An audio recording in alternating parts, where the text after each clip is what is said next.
जादुई कैमरा। बहुत समय पहले की बात है। एक बच्चा अपने मम्मी पापा और दादी के साथ रहता था। उसे फोटो खींचने का काफी शौक था। उसका नाम राहुल था और एक दिन वो अपने घर के स्टोर रूम में अपने दादाजी का सामान देख रहा था कि तभी उसे एक बहुत पुराना सा कैमरा मिलता है और वो जोर से चिल्लाता है, ओहो, मुझे एक कैमरा मिला है और कितना सुंदर भी है। लगता है मेरे दादाजी का है। थोड़ा पुराना है लेकिन मेरे काम का तो है ही। कैमरा देखते ही राहुल बहुत खुश हो जाता है क्योंकि वह अभी सिर्फ 13 साल का था और आज तक उसके पास एक भी कैमरा नहीं था। इसलिए जैसे ही उसे कैमरा मिलता है वह खुशी से झूम पड़ता है और जोर जोर से चिल्लाता है, अब मैं भी अच्छी फोटो खींच सकता हूँ। अब वो अपना कैमरा लेकर हर तरफ भागता है। कभी अपनी छोटी बिल्ली सोनपरी की फोटो लेता है तो कभी अपने घर की। जैसे ही वो अपना कैमरा लेकर अपनी दादी को दिखाता है, दादी बोलती हैं, ये तुम्हारे दादाजी का कैमरा है। उन्हें फोटो खींचने का काफी शौक था। उनके जाने के बाद न जाने ये कैमरा कहाँ खो गया था। चलो अच्छा हुआ तुम्हें मिल गया। दादी की सारी बात ध्यान से सुनकर वो अब फिर से अपने कमरे में चला जाता है और सोचता है कि क्यों ना ये बात अपने दोस्तों को बताई जाए।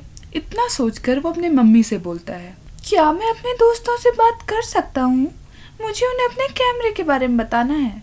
तब मम्मी उससे कहती हैं, ठीक है, लेकिन इतनी भी जल्दी क्यों है? जब शाम को तुम पार्क में खेलने जाओ तब उन्हें बता देना। राहुल अपनी मम्मी की बात मान जाता है और कमरे में चला जाता है। लेकिन जब वो अपने कैमरे को फिर से देखता है तो उसका ध्यान एक लाल बटन पर जाता है जो कि कैमरे के ठीक नीचे एक कोने पर बना होता है। वो सोचता है कि मुझे तो आज तक ऐसे किसी बटन के बारे में कुछ नहीं पता। चलो इसे दबा कर देखता हूँ क्या होता है।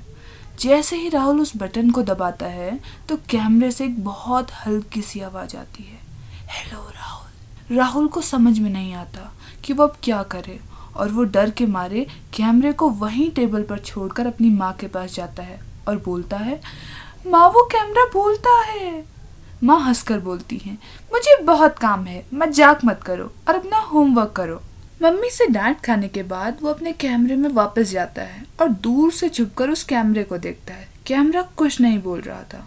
बहुत देर रुकने के बाद वो डर डर के कैमरे के पास जाता है और जैसे ही वो उसे छूने वाला होता है कैमरा फिर से बोल पड़ता है, राहुल डरो मत, मैं तुम्हें परेशान नहीं करूँगा। मेरा नाम ज़ाबुज़ा है।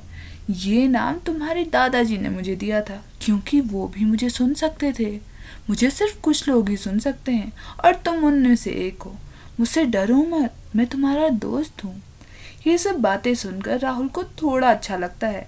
अब वो कैमरे से खूब सारे सवाल करता है और पूछता है, तुम आज तक बोल क्यों नहीं रहे थे? क्या तुम कुछ और भी कर सकते हो? तुम अब भी फोटो खींचोगे? तब कैमरा उसे बताता है कि मैं फ्यूचर देख सकता हूँ और बता सकता हूँ कि आने वाले 3 दिनों में क्या होगा। लेकिन अगर मेरा इस्तेमाल कोई गलत काम करने के लिए करता है तो वो इंसान मुझे कभी नहीं सुन पाएगा। इसलिए अगर तुम मेरा इस्तेमाल अच्छे काम के लिए करोगे ठीक तभी तुम मुझे काम में ला सकते हो, वरना मैं किसी भी आम कैमरे जैसा हो जाऊंगा। वो ठीक तभी उस कैमरे को पकड़ता है और अपनी बिल्ली को उस कैमरे में देखता है। वो देखता है कि उसे गली के बच्चे पत्थर से मारने वाले हैं और वो उसकी जान को बचा लेता है। अब वो अपने कैमरे को लेकर अपनी दादी के पास जाता है और उन्हें सारी बात बताता है। दादी उसकी बात का भरोसा करती हैं और कहती हैं, चाहे ये जो भी हो, लेकिन अगर इसका इस्तेमाल अच्छे काम के लिए किया जा सकता है तो इसे कभी भी गलत काम में मत लाना क्योंकि वो कभी ना कभी तुम्हें नुकसान ही पहुंचाएगा।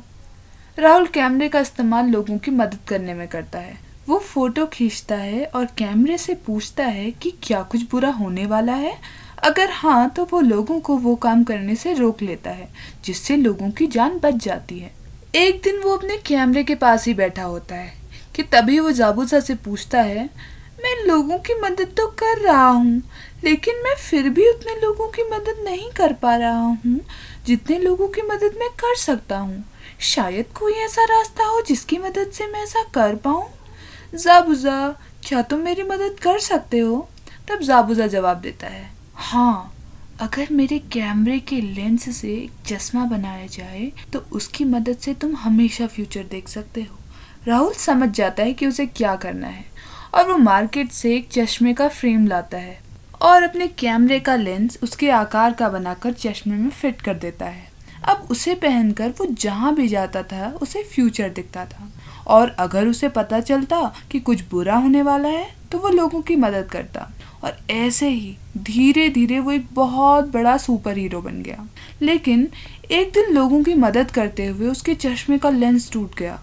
काफी कोशिश करने के बाद भी जुड़ नहीं पाया। तब राहुल के समझ में आया कि शायद ये कैमरा आज तक ही मेरे साथ था। उसे काफी बुरा लगता है। वो काफी कोशिश करता है ताकि उसे जोड़ सके, पर अफसोस वो ऐसा कर नहीं पाता। लेकिन वो अपनी सुपर पावर्स खोने के बाद भी लोगों की मदद करता है। वो अपने लिए एक नया कैमरा खरीदता है जो कि बोल नहीं सकता लेकिन फोटो खींच सकता है और राहुल उस कैमरे का नाम भी जाबुजा रखता है।